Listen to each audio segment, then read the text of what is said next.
गुरु प्यारी साध संगत जी, राधा स्वामी जी, साध संगत जी, हमारी आज की जो साखी है वह काम वासना पर है। भजन सिमरण में जो सबसे बड़ी रुकावट है वह काम वासना है। इससे हम कैसे छुटकारा पाएंगे, आज हमें इस साखी से पता लगेगा। एक पति पत्नी थे जिनकी शादी को अभी 1-1.5 साल ही हुआ था और वे बाबा जी को बहुत मानते थे। वह डेरे जाया करते थे, सत्संग सुनते थे। मालिक से उनका बहुत प्रेम हो गया। उन्होंने एक दिन अपना मन बना लिया कि क्यों ना भजन सिमरन लिया जाए और मालिक की तरफ ध्यान किया जाए। तो उनकी जो वाइफ थी वह कहने लगी, अभी तो शादी को थोड़ा ही समय हुआ है, तो भजन सिमरन लेने से क्या होगा। उनके हस्बैंड कहने लगे, नहीं, मेरा बहुत मन है कि मैं नामदान लूं। अब दोनों ही हस्बैंड वाइफ डेरे चले गए और उन्हें सद्गुरु की कृपा से नामदान की बख्शीश हो गई। अब दोनों लोग बहुत खुश थे और बड़े नियम से अपना भजन सिमरण करने लगे। हस्बैंड 2.5 घंटे बैठते थे, 2.5 घंटे उनकी वाइफ बैठती थी। हस्बैंड वाइफ बिल्कुल भी नागा नहीं डालते थे। सद्गुरु से उनका बहुत प्रेम था। ऐसे ही समय बीतता गया। एक दिन वे दोनों बैठ हुए थे और जो उनकी वाइफ थी वह अपने हस्बैंड से कहने लगी, हमें नामदान बख्शीश किए हुए काफी समय बीत गया है। आज मैं आपसे एक बात पूछना चाहती हूं। क्या आपको कोई धुन सुनाई दी? क्या आपको शब्द स्वरूप के दर्शन हुए? लॉग। उनके हस्बैंड कहने लगे, मेरा तो मन ही इतना भटका रहता है। मैं बैठा तो रहता हूं, लेकिन मुझे तो ऐसा लगता है कि मैं सो ही गया हूं। मुझे नींद आ जाती है, मुझे कुछ समझ में ही नहीं आता। जब हस्बैंड ने अपनी वाइफ से यह पूछा तो वह भी कहने लगी, मेरे साथ भी बिल्कुल ऐसा ही होता है। मुझे भी कुछ पता नहीं लगता, नींद आ जाती है, ना तो मुझे कोई धुन सुनाई देती है, ना ही कोई दर्शन होते हैं। अंधेरा ही अंधेरा दिखाई देता है।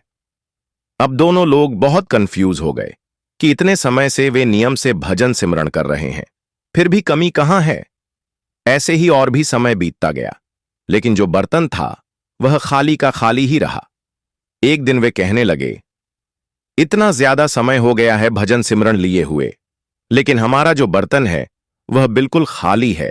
ना कोई धुन सुनाई दी, ना ही कोई शब्द स्वरूप के दर्शन हुए। करें तो करें क्या। जो भाई थे वे कहने लगे, हमें किसी से मिलना पड़ेगा। अब उनकी वाइफ कहने लगी, किससे मिलेंगे हम? हमें ऐसा कौन मिलेगा जो यह बताएगा कि रुकावट कहां आ रही है। अब जो भाई थे वे कहने लगे, मैं एक बुजुर्ग अंकल को जानता हूं, उनका भजन सिमरण बहुत अच्छा है और मैंने उनका बहुत नाम सुना है। हम उनके पास चलते हैं। उनकी वाइफ कहने लगी, क्या वे हमें जानते हैं? वह भाई कहने लगे, नहीं जानते तो नहीं हैं, लेकिन सत्संगी भाई हैं। कोई बात नहीं, हम चलकर बात करते हैं। जब दोनों हस्बैंड वाइफ वहां गए तो वे बुजुर्ग काफी वृद्ध थे और उन्हें ज्यादा दिखाई भी नहीं देता था। जब वे उनके पास पहुंचे तो उन्होंने जाकर अंकल जी को राधा स्वामी बुलाया। बुजुर्ग ने कहा, बेटा, मुझे तो ठीक से दिखाई भी नहीं देता, आप लोग कौन हैं? उन्होंने कहा, अंकल जी, हम भी सत्संगी हैं, हम आपसे मिलने आए हैं, हमें आपसे बहुत जरूरी बात करनी है।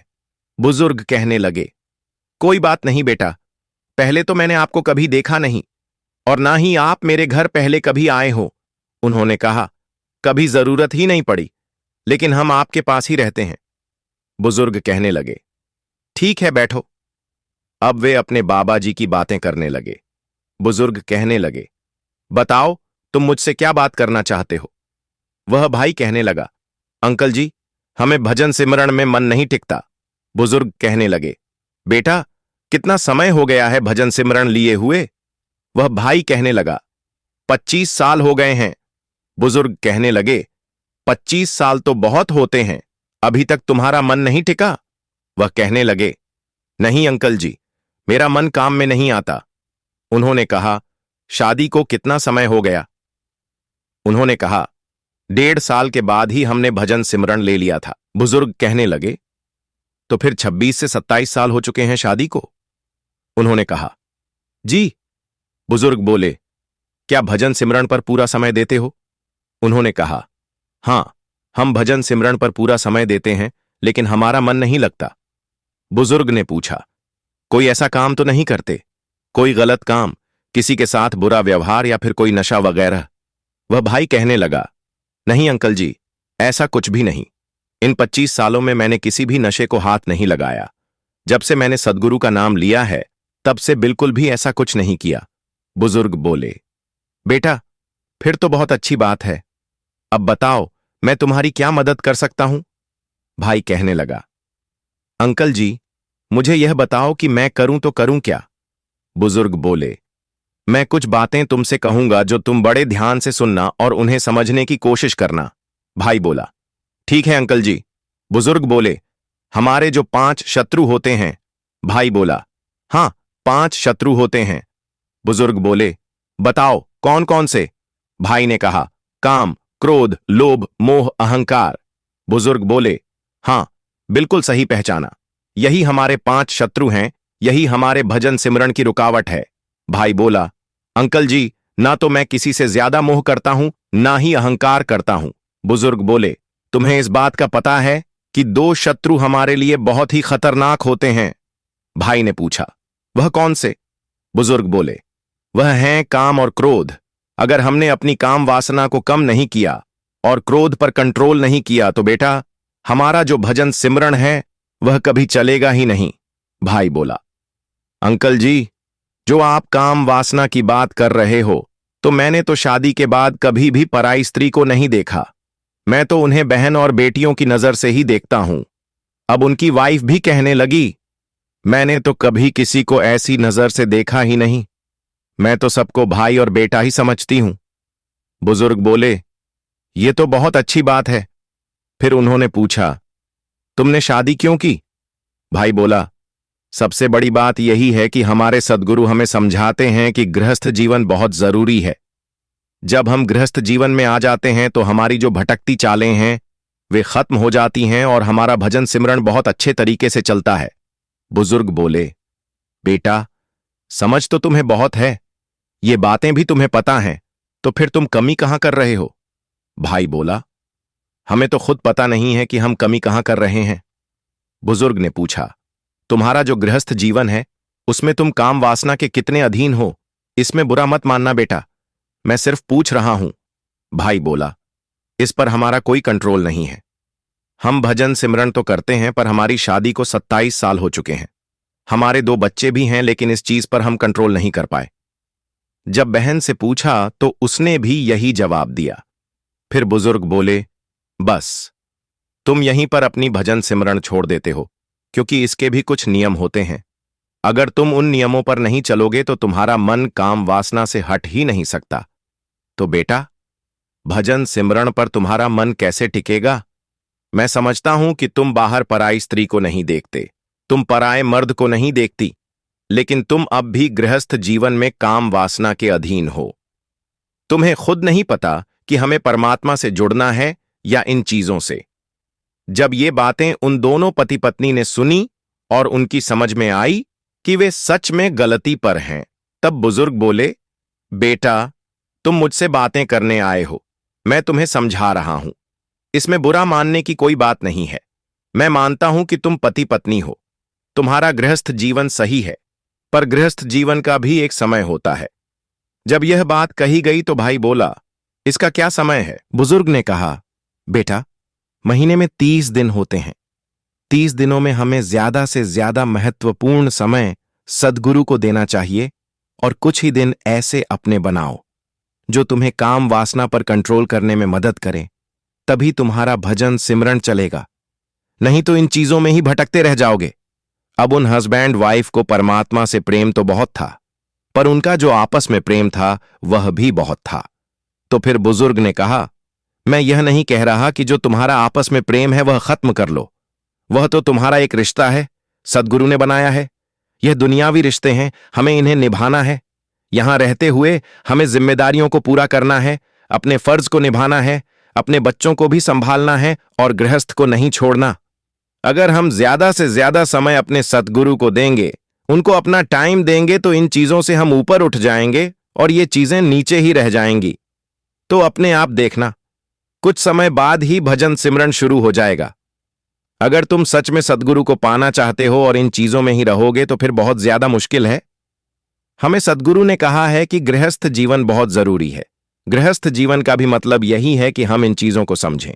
और इनसे जितना जल्दी निकल सकते हैं, बाहर हो सकते हैं, उतना ही जल्दी हम बाहर निकलें और इनकी चाहत हमारे दिल में न रहे। धीरे धीरे हम सद्गुरु के प्रति अपना रुझान करें, यही हमें इन चीजों से बचा सकता है। तो हम अगर काम वासना को कम करेंगे तभी हम सद्गुरु को पाएंगे। फिर वह भाई कहने लगे, इन चीजों में फंसकर हमें बहुत ज्यादा कभी कभी क्रोध आता है। तो बुजुर्ग ने कहा, यह बात तो मैंने बेटा आपको पहले ही कही थी कि सबसे बड़ी रुकावट ही काम और क्रोध है। अगर इन दोनों चीजों से हम निकल गए तो भजन सिमरण बहुत ही सरल है। इन चीजों से निकलना ही मुश्किल है।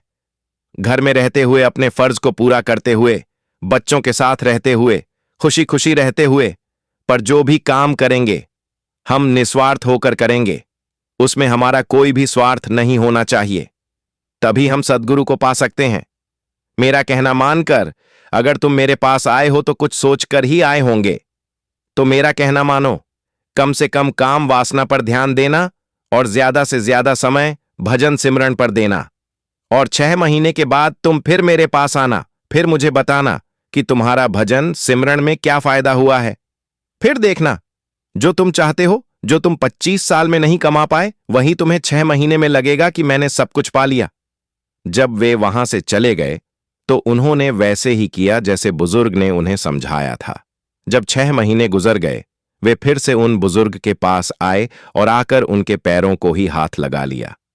तब उनकी आंखों में हस्बैंड और वाइफ दोनों के आंसू थे। अंकल जी, सच में जो आपने हमें शिक्षा दी थी उसने रंग ही बदल दिए हमारे। हमें तो अब कुछ अच्छा ही नहीं लगता। हमें तो अब भजन सिमरण करना ही अच्छा लगता है। अब हमारा ध्यान काम वासना की तरफ जाता ही नहीं। अब बिल्कुल हमारा ध्यान उन चीजों से हट चुका है और मालिक के साथ हमारा प्रेम हो गया है। और जो धुन हम अंदर से सुनना चाहते थे वह हमें सुनाई दे रही है। जब यह बात उन हस्बैंड वाइफ ने बुजुर्ग से कही तो उन्होंने कहा, बस इससे ज्यादा तुम्हें अंदर क्या फील हुआ है वह तुम मुझे नहीं बताओगे, क्योंकि ये बातें मालिक हमारे साथ कैसे नजर आते हैं, हमें क्या दिखता है, कैसे क्या होता है, यह हमें किसी के साथ भी बेटा बयान नहीं करना। यह हमारी खुद की कमाई है और यह बहुत मेहनत से हम लोग कमाते हैं। इसे हजम करना सीखो।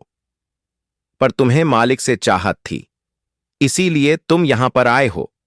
नहीं तो आज की जो दुनिया है वह काम वासना में ही भटक रही है और यही सबसे बड़ी रुकावट है कि वह कहीं भी नहीं पहुंच पाती। और सतगुरु का भजन सिमरण करते हुए भी हमें जो अंदर की धुन सुनाई देनी चाहिए, जो शब्द स्वरूप हमें देखना चाहिए, वह हमें दिखाई ही नहीं देता। तो उन हस्बैंड वाइफ को ऐसे सद्गुरु के दर्शन हुए थे। तो इस साखी से हमें बहुत अच्छी शिक्षा मिली है कि आज का जो दौर चल रहा है, 90% लोग काम वासना के अधीन हो चुके हैं और वह काम वासना ही एक क्रोध बन जाता है। कभी कभी इतनी लड़ाइयां हो जाती हैं, भजन सिमरण लेकर भी हम वहां तक पहुंच ही नहीं पाते जहां तक हमें पहुंचने की जरूरत है। यह साखी सभी को सुननी चाहिए, क्योंकि जब भी हम ऐसी कोई बात सुनते हैं तो सीख मिलती है। हमें सद्गुरु की तरफ ज्यादा से ज्यादा ध्यान देना चाहिए, भजन सिमरण की तरफ ध्यान देना चाहिए, क्योंकि यह जो जन्म है वह हमें दोबारा नहीं मिलेगा। और जो काम वासना है यह तो हर जन्म में रहती ही रहती है, चाहे वह जन्म किसी भी रूप में क्यों ना हो। जिस दिन हमने इन चीजों की तरफ ध्यान कम कर दिया, उसी दिन हमारा मालिक की तरफ रुझान ज्यादा होगा। नहीं तो हम जैसे हैं वैसे ही रहेंगे, चाहे जितना भी मर्जी भजन सिमरण करते रहें। प्यारी साध संगत जी, राधा स्वामी जी,